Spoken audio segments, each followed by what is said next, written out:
بسم اللہ الرحمن الرحیم۔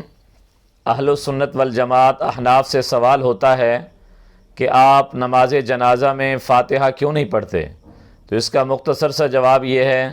کہ فاتحہ قرآن مجید کی قرأت ہے اور نماز جنازہ دعا ہے، اس کے اندر قرأت نہیں ہوتی۔ ہاں، اگر کسی شخص کو اللہ کی حمد و ثنا اور نہیں آتی، وہ اس کی جگہ فاتحہ کو بطور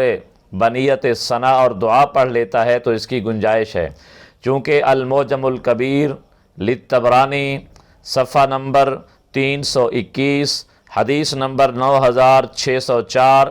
اور حدیث نمبر 9606، یہ دو احادیث مبارکہ المعجم الکبیر طبرانی کے صفحہ نمبر 321 پر موجود ہیں۔ سیدنا عبداللہ ابن مسعود رضی اللہ تعالیٰ عنہ نے ارشاد فرمایا، لم یوقت لنا فی الصلاۃ علی المیت قراءۃ،